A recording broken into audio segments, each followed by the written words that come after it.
Bueno, pues muy buenos días, muy bienvenidos a todos y hoy quería tratar un tema que tiene que ver con nuestros miedos a la situación que vivimos, ante la situación que vivimos de pandemia, ante la situación que vivimos de muerte y de quiebra, de quebranto económico y de situaciones en las que nosotros podemos decir realmente, ¿podemos temer o podemos confiar? ¿Qué hacemos? ¿Estamos abandonados al azar o estamos en manos de alguien? ¿Podemos tener confianza o estamos definitivamente abocados a tener miedo, a temer, porque no sabemos qué hay más allá? Bien, cuando estas situaciones ocurren en la humanidad, siempre somos tendentes a hacer predicciones de tipo apocalíptico muchas veces, y en la realidad pues siempre se descubren que fallan, son poco creíbles y son más bien producto de mentes calenturientas que de una cosa, digamos, seria y bien estudiada. Bueno, pues la Biblia, el documento donde se registran todos aquellos, o el conjunto donde se registran todos los documentos antiguos del judeocristianismo, nos habla de profecía, ¿sí? Nos habla de profecía. ¿Y qué es lo que la profecía contempla? Pues las cosas que van a suceder más allá. Pero dentro de ese campo profético hay un campo que es el escatológico, la escatología, que es el estudio de aquellas cosas que están por venir, pero al final de los tiempos. Ahora bien, nosotros, suponiendo que estuviésemos al final de los tiempos, es decir, según las escrituras judeocristianas, antes que venga el Mesías, en el caso de los cristianos queremos antes que venga la segunda venida del Mesías, ese tiempo es confiable según se registra. ¿Esos datos que se dan son fiables según se registran en la Biblia? ¿Sí o no? Un patrón para saber si es confiable es ver si este, digamos, esquema escatológico de los últimos tiempos que nos presenta la Biblia, estudiándola con la mayor seriedad que podamos, si este conjunto escatológico que queda dentro de la profecía será o no será susceptible de mayor credibilidad o no, en función de lo que la profecía bíblica en general, en todo lo que haya podido acontecer hasta este siglo XXI, haya dado la historia. Es decir, la historia se acomoda a la profecía bíblica o no. En función de eso podremos creer o no si la escatología bíblica, el fin de los tiempos, se adapta a una configuración, digamos, racional de lo que puede ser. Bien. Aunque la profecía bíblica está regada a lo largo de todo el Antiguo Testamento, nos vamos a concentrar en un episodio que ocurre alrededor de 600 años antes de Cristo. Este episodio ocurre en Babilonia. Los israelitas habían sido deportados a Babilonia. El rey de Babilonia, Nabucodonosor, había hecho tres, digamos, incursiones en Jerusalén. En la primera de ellas, me parece que se lleva a un muchacho, Daniel. Este muchacho de unos 15, 17 años entra en Babilonia, finalmente escala posiciones por su buen hacer y por su buena conducta. Y este hombre pues está en Babilonia ahora y escribe un libro, el libro suyo, el libro de Daniel. En este libro él retrata en el siglo VI a.C. lo que le ocurre. ¿Y qué es una cosa impresionante que le ocurrió? Pues bien, en el año segundo de Nabucodonosor, o de su reinado, el rey tiene un sueño, queda completamente perturbado por este sueño. Y entonces le dice a sus sabios que lo interpreten. Sus sabios no pueden, y como no pueden interpretarlo, porque el rey les dice, primero me tenéis que decir cuál es el sueño, qué he soñado, y que me ha perturbado tanto, y luego me decís la interpretación, porque así yo sabré que lo que me interpretáis es cierto. ¿Por qué? Porque me habéis dicho qué es lo que he soñado. De otra manera, simplemente moriréis, os mando a matar, sois todos unos engañosos. En ese contexto está Daniel, y Daniel le dice al rey, no los mates, oh rey, quizá yo pueda decirte qué has soñado y decirte tu interpretación. Bien, y es en este contexto donde Daniel se pone de rodillas delante de Dios, de su Dios hebreo, y le dice, tú tienes todo el poder para revelar todas las cosas a través de todas las edades. Si tú quieres, Dios, puedes darme sabiduría para saber qué es lo que el rey ha soñado y saber también cuál es su interpretación. Y efectivamente Dios se lo muestra en una visión, en un sueño. Y cuando Daniel se presenta delante de Nabucodonosor, ¿de acuerdo? Entonces le dice, oh rey, y le dice así, le dice primero el sueño y luego su interpretación. Y le dice así, tú, oh rey, veías y he aquí una gran imagen. Esta imagen, que era muy grande y cuya gloria era muy sublime, estaba en pie delante de ti y su aspecto era terrible. La cabeza de esta imagen era de oro fino, su pecho y sus brazos de plata, su vientre y sus muslos de bronce, sus piernas de hierro, sus pies en parte de hierro y en parte de barro cocido. Y estabas mirando tú, oh rey Nabucodonosor, a esta imagen en tu sueño. Estabas mirando esta gigantesca, impresionante estatua, hasta que una piedra fue cortada, no con mano, e hirió a la imagen en sus pies de hierro y de barro cocido, y los desmenuzó. Mas la piedra que hirió a la imagen fue hecha un gran monte que llenó toda la tierra. Bien, en otras palabras, lo que estaba describiendo Daniel, que era el sueño que el rey había tenido, era, para verlo gráficamente, algo como esto. Esa estatua que veis en la presentación, con una cabeza de oro, pechos y brazos de plata, vientre y muslo de bronce y piernas de hierro. Bien, pues le dice Daniel, rey, este es el sueño. Pero también, además, voy a darte la interpretación de él. Diremos su interpretación delante del rey. Y sigue Daniel diciendo, tú, oh rey, eres rey de reyes, porque el Dios del cielo te ha dado reino, poder, fuerza y majestad. Y donde quiera que habitan los hijos de los hombres, bestias del campo y aves del cielo, Él los ha entregado en tu mano y te ha dado dominio sobre todo. Tú eres, le dice Daniel a Nabucodonosor, tú eres aquella cabeza de oro.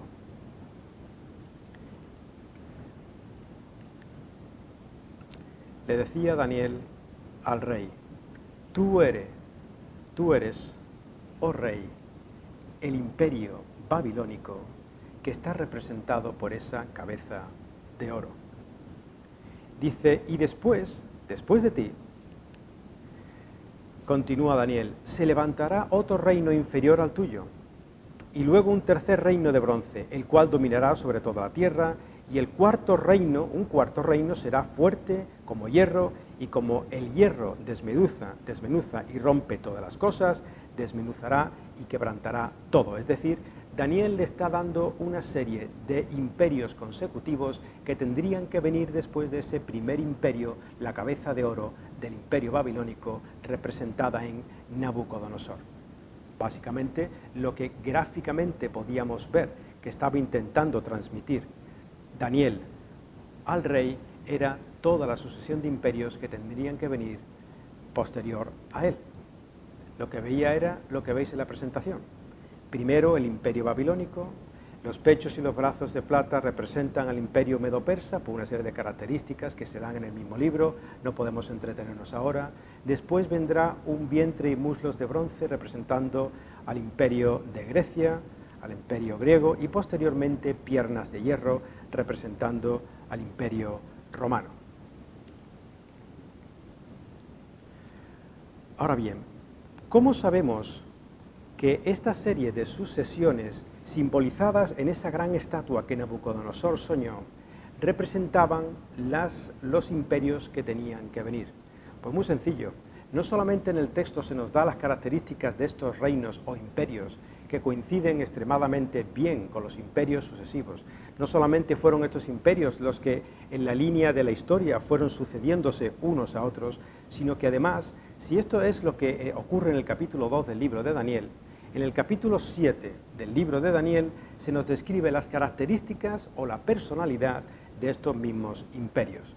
De manera que tenemos, por ejemplo, en el capítulo 7 de Daniel, que el imperio babilónico se le representa a través de otra visión que Daniel tiene como si fuera un león con alas. Era la autoridad del dictador de Babilonia. Él tenía el control sobre la vida y la muerte de cada uno de sus súbditos y absolutamente nada, ni nadie, ni ninguna ley podía ir contra él. Luego después se levanta el imperio medo-persa. En el capítulo 7 Daniel nos lo representa con un oso que decía tenía un costado más grande que otro. Como sabemos que el imperio medo-persa, los persas fueron los prominentes y los medos un poco subyugados al dominio persa. Y decía que este oso tenía 3 costillas en su boca, que fueron precisamente las 3 grandes zonas o regiones geográficas que el imperio medo-persa tiene que conquistar para constituirse en imperio. Estas 3 costillas representarían a Lidia, Egipto y Babilonia. Y posteriormente se levantaría un tercer imperio, el imperio griego, representado por esa otra figura que Daniel ve más adelante y dice que era una figura de leopardo con 4 cabezas y 2 pares de alas, representando al imperio griego, porque el imperio griego tenía la velocidad como de un ave multiplicada por 2. Así se hizo imperio, así avanzó rápidamente Alejandro Magno. Y además tenía 4 cabezas representando cómo se iba a dividir posteriormente ese imperio. Es tal lujo de detalles que da, que incluso en ese mismo capítulo 7 y posterior capítulo 8 de Daniel nos dice características impresionantes acerca de ese rey griego o de ese imperio griego representado por la bestia o el leopardo de 4 cabezas con 2 pares de águila.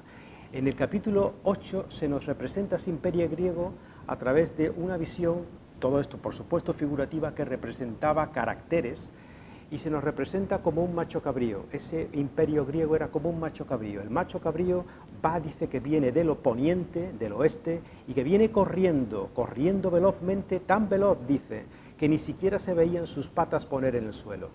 Y en esa gran velocidad portaba en su cabeza un solo cuerno. Y dice literalmente, ese cuerno del macho cabrío significa o representa el primer rey de Grecia, es decir, Alejandro Magno. Sabemos cómo Alejandro Magno en 13 años conquistó prácticamente toda la tierra conocida.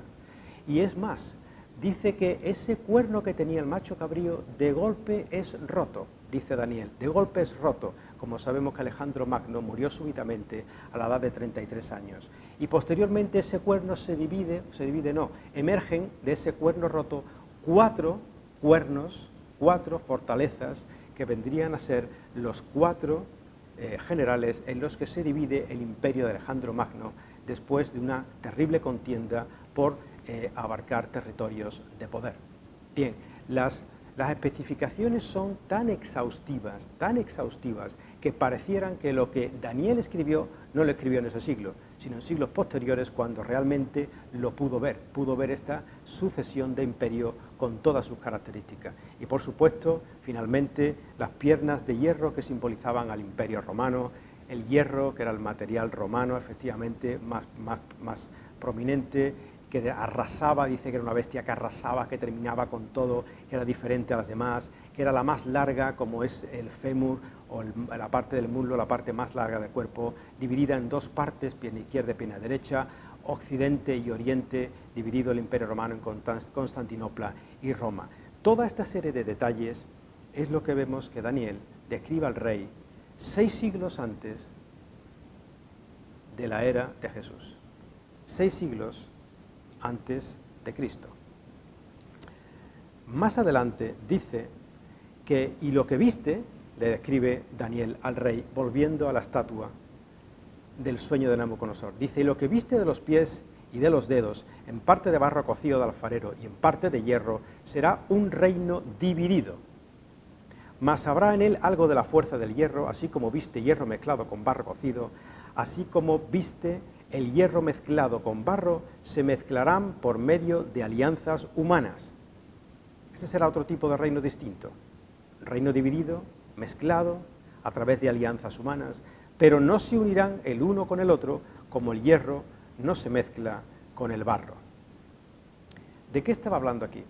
Estaba hablando precisamente de esos pies, que lo vemos ahí ahora, en la imagen, de esos pies de hierro y de barro. Fijémonos que hasta después de la Segunda Guerra Mundial, los imperios eran absorbidos unos por otros, pero después de la Segunda Guerra Mundial, para evitar más guerras y atrocidades entre los seres humanos, empiezan a crearse alianzas.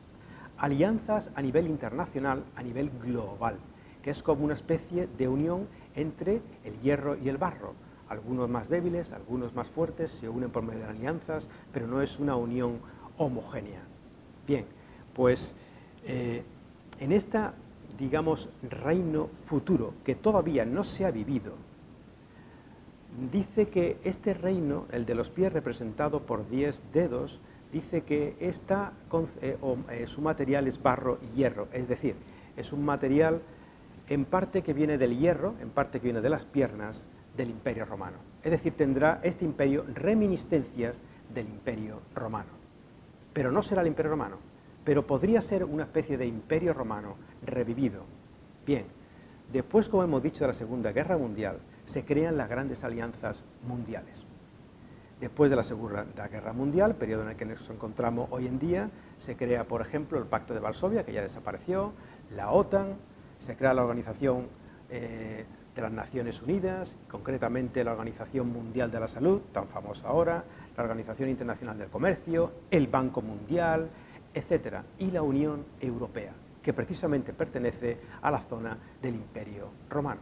Bien, todo esto para decir que habrán tiempos en el futuro, dice Daniel, donde los imperios serán aglomeraciones, alianzas y mezcla entre naciones.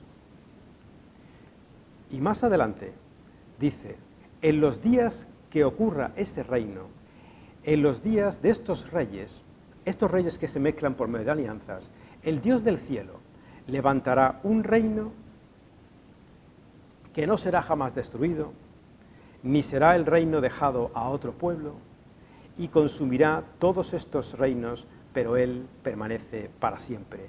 Era lo que representaba aquella piedra que venía y caía en los pies de la estatua y la destrozaba por completo, destrozaba los pies en su actualidad, y con la actualidad rota rompía realmente, hacía desaparecer toda la historia de los imperios de los seres humanos. Y esa piedra establecería un reino que sería para siempre. Era el reino que los judíos esperaban, el reino del Mesías prometía, del Mesías prometido, que habría de durar y perdurar eternamente. Es lo que los cristianos consideramos como la segunda venida y el reino de Cristo en la tierra. Muy bien, pues estas son las 70 semanas de Daniel. ¿Qué ocurre?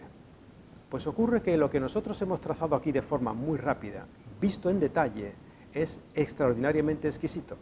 Tanto que hay una fuerte crítica contra el libro de Daniel, porque nadie puede prever con tanto lujo de detalles cómo serían los imperios sucesivos a partir del imperio babilónico y hasta nuestros días.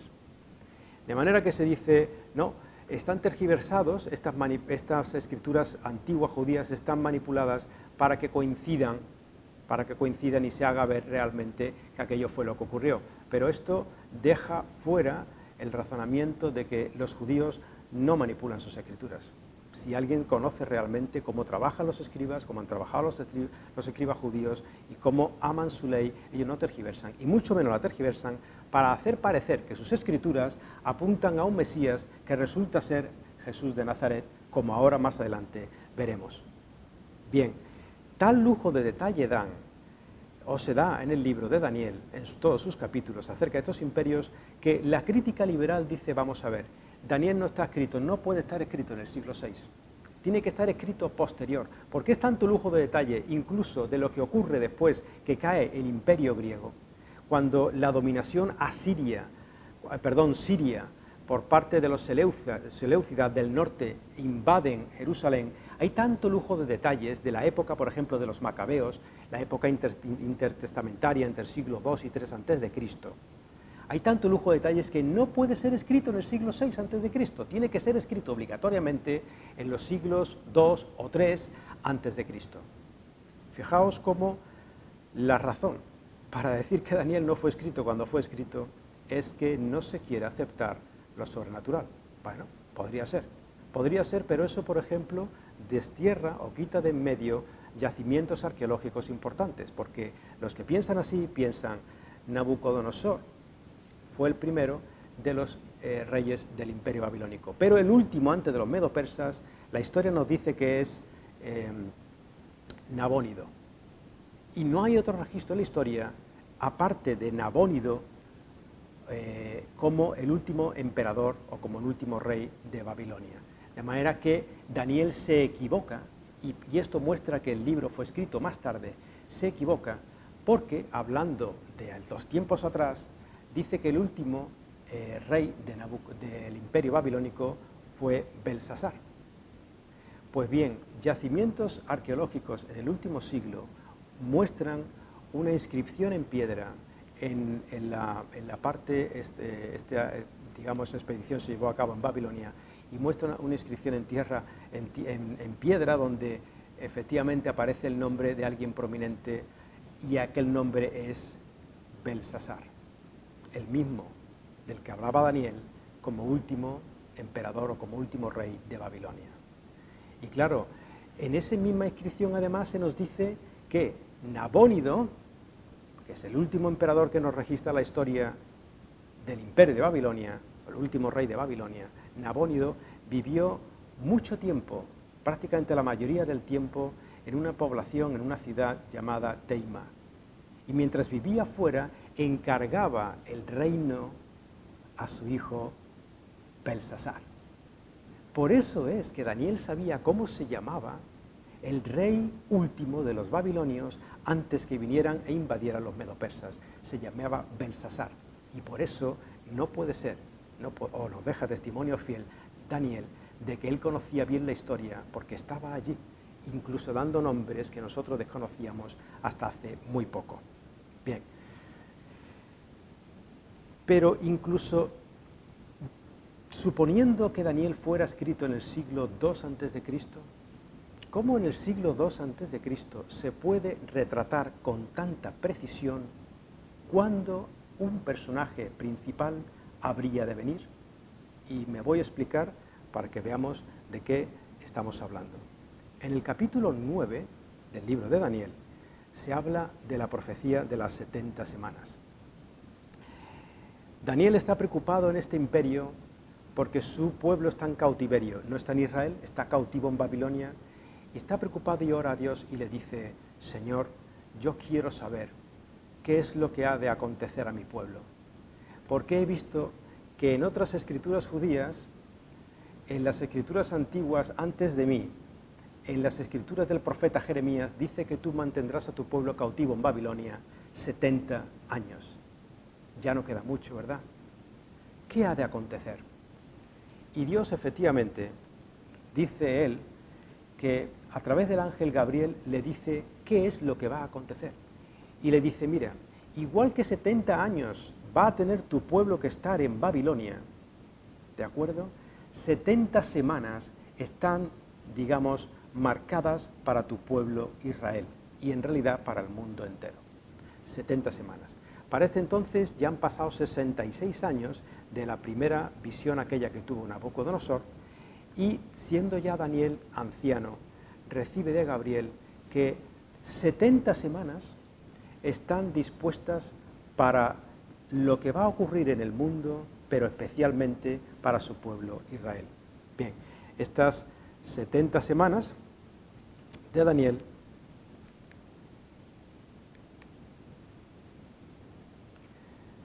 se dividen de la siguiente manera.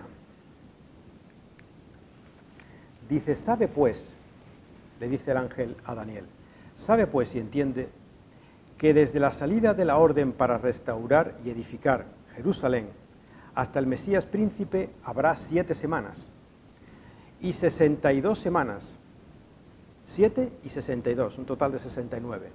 Se volverá a edificar la plaza y el muro en tiempos angustiosos. ¿De qué está hablando aquí el ángel? Le está diciendo: mira, desde que se dé el edicto que tú tanto deseas, un decreto de un rey persa, para que los judíos puedan trasladarse a Jerusalén y construir sus murallas, desde ese edicto tendrán que pasar, para construir su muralla, su plaza, etcétera, lo que es la ciudad, tendrán que pasar posteriormente, desde ese edicto, unas cuantas semanas. Pero estas semanas de las que habla aquí Daniel, que son 69 en total, no son semanas de días, sino semanas de años, que es algo habitual en la profecía conocida del Antiguo Testamento. No es exclusiva del libro de Daniel, la vemos en otros libros, vemos este concepto también reflejado. Son semanas de años, es decir, le está diciendo el ángel a Daniel, tienen que pasar 69 semanas que no son de días, 69 semanas de años, es decir, una semana no de 7 días, sino una semana representaría 7 años. Bien, pues dice, lo primero, 70 semanas en total, le dice el ángel a Daniel.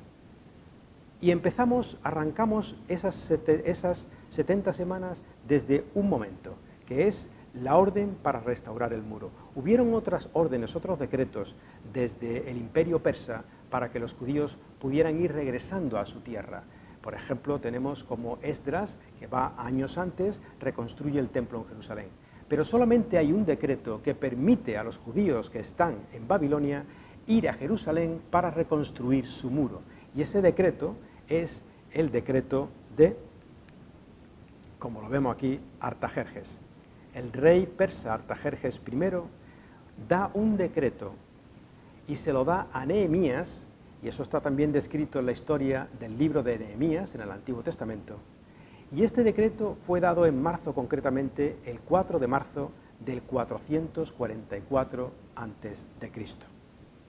Pues bien, dice así el ángel a Daniel, sabe pues y entiende que desde la salida de la orden esta, en el 444 a.C., para restaurar y edificar Jerusalén, hasta el Mesías príncipe, hasta ese Mesías que vosotros esperáis, al que ha de reinar, al que ha de liberaros de la esclavitud, hasta ese Mesías príncipe que esperan los judíos, tendrán que pasar 7 semanas y 62 semanas.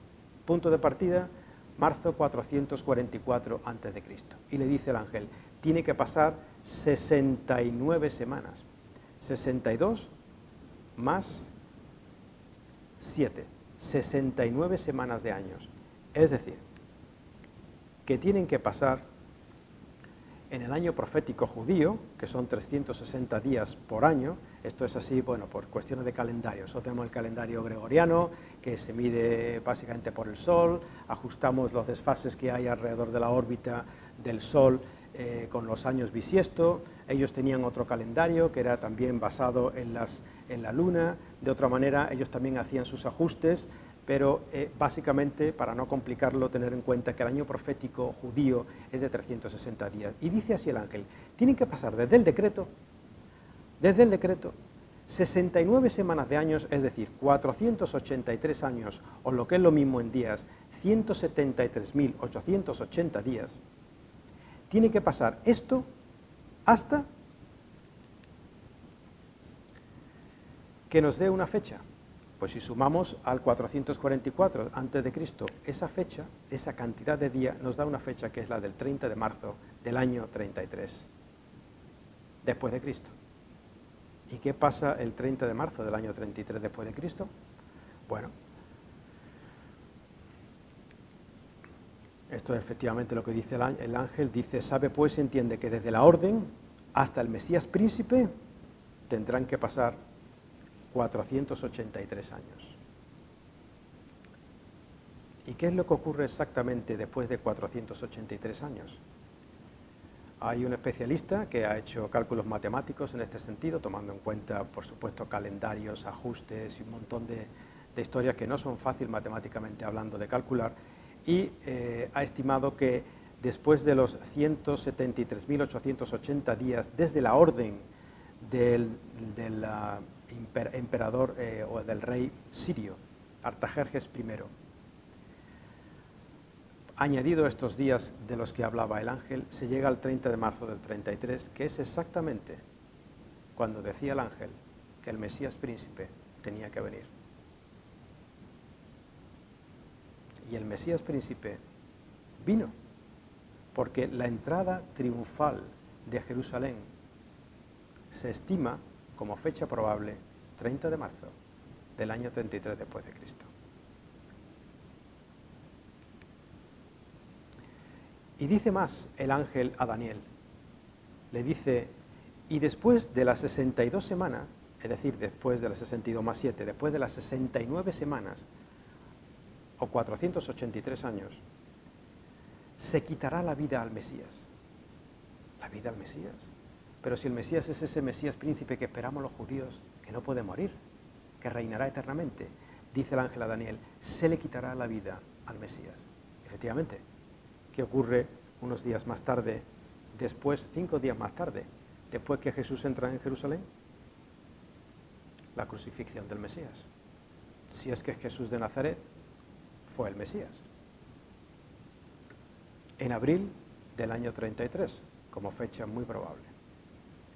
Y dice más el ángel a Daniel, y después de esto, el pueblo de un príncipe que ha de venir, en este caso representaría a Roma, destruirá la ciudad y el santuario. Después de que el Mesías príncipe sea asesinado, posteriormente la ciudad de Jerusalén se destruirá y el templo de Jerusalén se destruirá. Efectivamente, ¿qué pasó?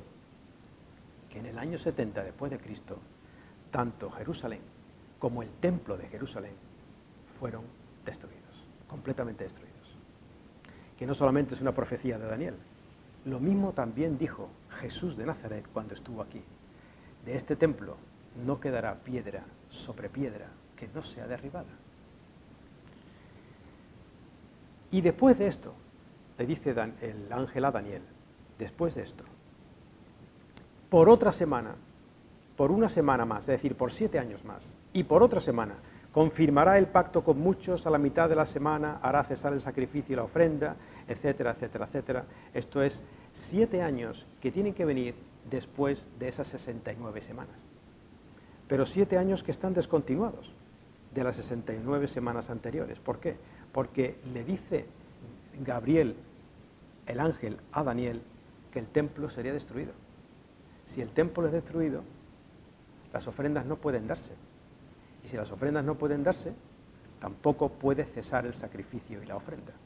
Lo que está diciendo aquí Gabriel a Daniel, el ángel a Daniel, es, mira, después que el Mesías príncipe venga, será asesinado. Después que sea asesinado, el templo y la ciudad serán completamente destruidos. Luego, más allá en el tiempo, no sabemos cuándo, tiene que venir una semana de años más, 7 años más. Luego, más allá en el tiempo, tiene que venir de nuevo la reconstrucción del templo de Jerusalén para que la ofrenda sea detenida por alguien que se le denomina como perverso y autoritario. Bien.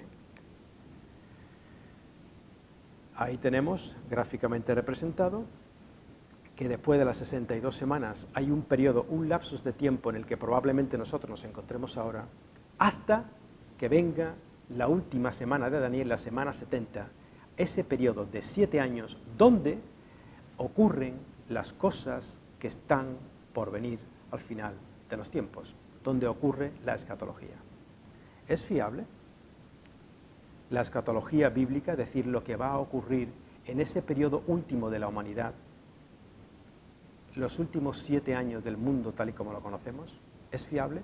Bueno, pues será tanto más fiable, cuanto más fiable hayan sido las profecías anteriores cumplidas, en este caso cumplidas milimétricamente al pie de la letra. ¿Y los judíos? ¿Por qué los judíos no aceptaron al Mesías Jesús como Mesías? A Jesús de Nazaret. ¿Es que acaso ellos ignoraban estas profecías? No, no las ignoraban. Sabían que estaba ahí. Sabían.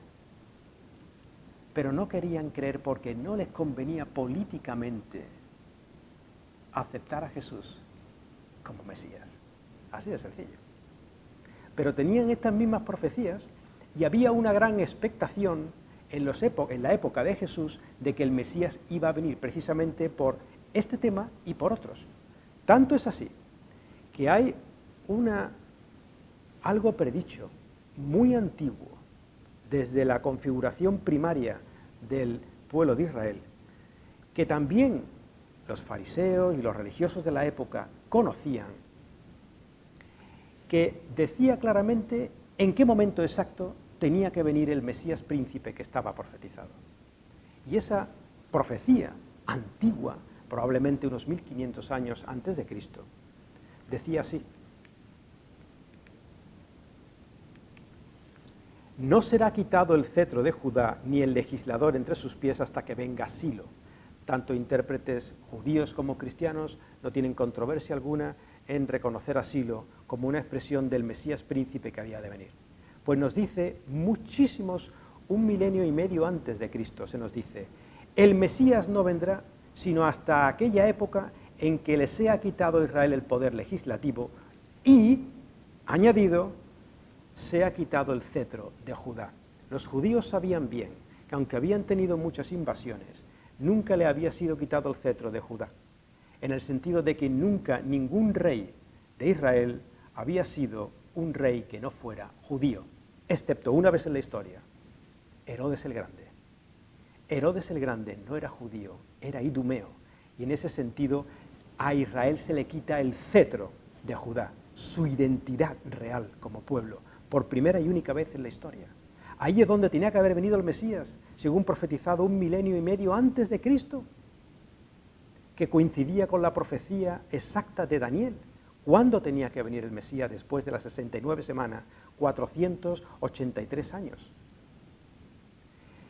Tanta expectación era acerca de la venida del Mesías que había en los tiempos en que estuvo aquí Jesús de Nazaret, que cuando los que no le aceptaron como Mesías, los judíos que conocían estas interpretaciones bíblicas, que conocían esto que estaba escrito en la profecía, después de no haber aceptado a Jesús como Mesías, un poco más tarde, en unos escritos antiguos que tienen, un poco más tarde de la historia de Jesús, escriben y dejan escrito en el Talmud, que sabéis que es, digamos, aquella cantidad de volúmenes donde los judíos estudian la Torá, la ley, etc. En el Talmud dejan un registro histórico poco después, o no muy lejano de los tiempos de Jesús, y fijaos qué conscientes eran de que el Mesías tenía que venir en aquella época, porque ellos mismos dicen, en el Talmud está reflejado, ¡ay de nosotros los judíos! Porque el cetro ha sido quitado. Por primera vez en la historia ha habido un rey judío que no es judío, es idumeo, Herodes el Grande. Y el Mesías no ha venido. El Mesías no ha venido. Puede ser que el Mesías hubiese venido de acuerdo a lo que estaba exactamente profetizado a lo largo de todas las Escrituras, aunque hoy solamente hemos destacado el libro de Daniel. Que no ha venido o que no se le ha querido reconocer cuando vino.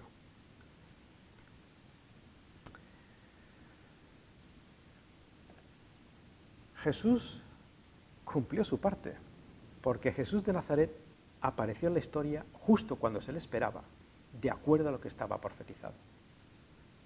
Quizá por esa razón era una frase típica de Jesús, escrito está, escrito está. Tanto que decía, ¿no creéis en mí como Mesías?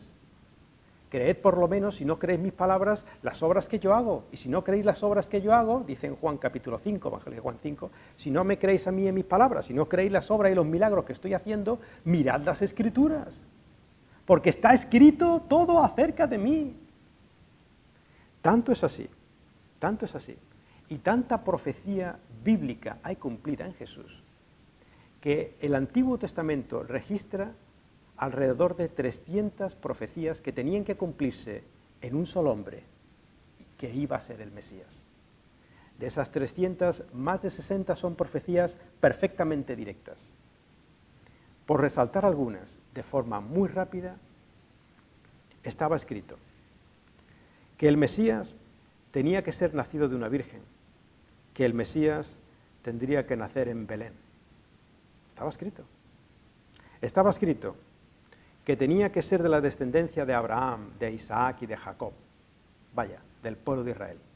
Pero es que dentro del pueblo de Israel estaba escrito que tenía que ser de una tribu de las 12 tribus de Israel, de una en particular, la tribu de Judá. Estaba escrito que tenía que ser dentro de esa tribu de la línea de Isaí. Y dentro de la línea de Isaí, de la casa de David, descendiente del rey David, como nos muestra la genealogía de Jesús en los Evangelios. Se nos dice muchas cosas acerca de Jesús que cumplió durante su vida, pero lo más interesante es que se nos dice cosas que él no pudo cumplir voluntariamente, ni queriéndolas, como las que acabamos de mencionar y las que vamos a continuación mencionar, como solo motón de nuestra. Él no pudo haberlo hecho de su propia voluntad. Él no dijo, voy a cumplir esto y aquello, alguna vez lo hizo, para que se cumpla lo dicho por el profeta, sino que muchas veces se escapaba completamente de su voluntad, como su nacimiento, su linaje, quién era su madre. Contra su voluntad también se cumplió lo que estaba escrito, fue traicionado por 30 monedas de plata. Fue traicionado en otra profecía por su propio amigo. En otro sitio se dice que sus mismos amigos les abandonaron, o le abandonaron.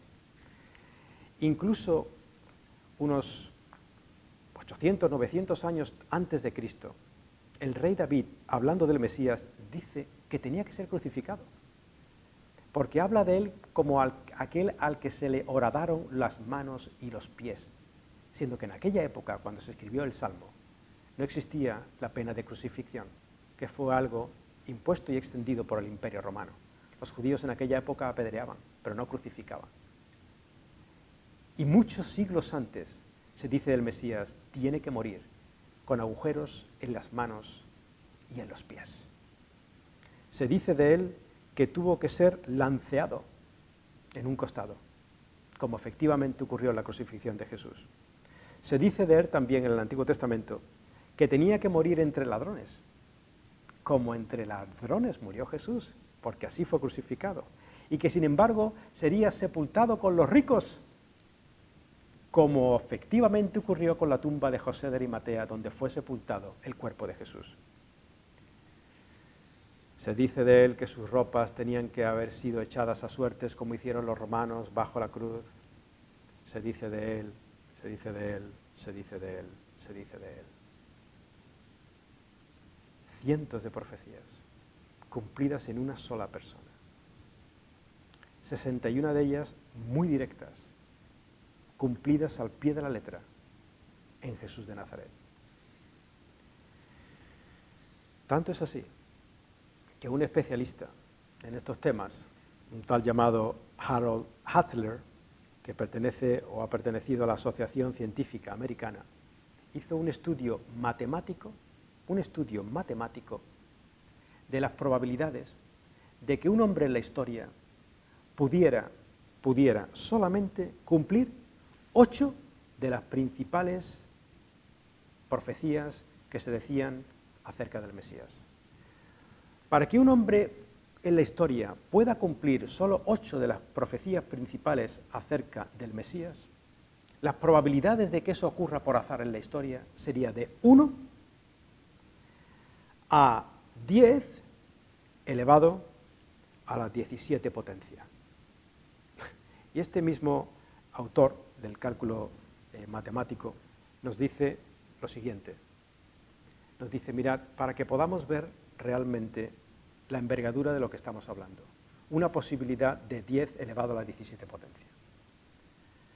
Sería como si en el territorio del estado de Texas, ¿vale?, que tiene casi 670.000 kilómetros cuadrados, o el equivalente a lo que sería más de la península ibérica, sería como si en un territorio el equivalente a más de lo que mide la península ibérica en metros cuadrados,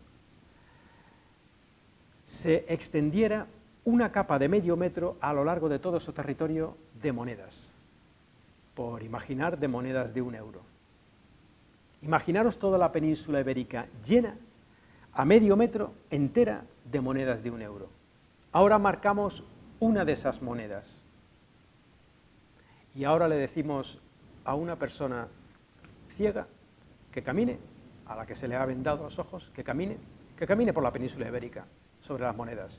Que en algún momento, cuando le plazca, se pare, se agache, coja una moneda, y esa moneda tendría que ser la marcada. ¿Tú crees esto plausible? ¿Tú crees que para que se puede dar 8 profecías principales en un ser humano con estas probabilidades? Jesús lo cumple. Y eso hablando de 8, solo de 8 de todas las que cumplió Jesús, según lo que estaba escrito. Escrito está.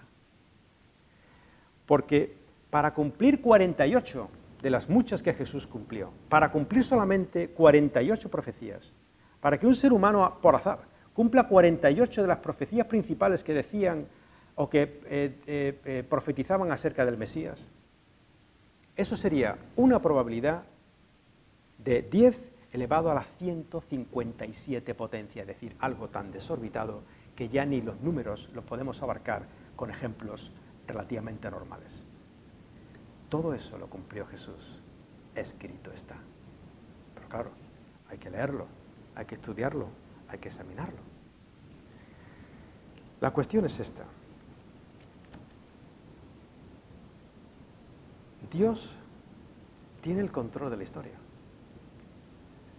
Si no eres creyente o estas cosas hacen que te surjan dudas, no sería mala idea contemplar qué es lo que estaba escrito y cómo se cumplió. Porque se cumple todo con tanta precisión que realmente hace dudar. O hace creer si somos humildes. Si nos rendimos a la evidencia, hace creer. Pero es que al creyente, al que cree, al que dice, no puede haber sido de otra manera, tiene que ser así, escrito está, y se ha cumplido. Eso le dice al creyente, lo mismo que Dios le dijo a Daniel, y lo mismo que Daniel expresó cuando Dios le manifestó lo que había de venir acerca del sueño de la imagen de Nabucodonosor y su interpretación. Daniel en aquel momento, al igual que un cristiano hoy en día, sí cree, tendría que exclamar de la siguiente manera.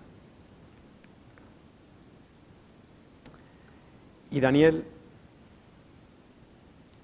habló y dijo, sea bendito el nombre de Dios de siglos en siglos, porque suyos son el poder y la sabiduría.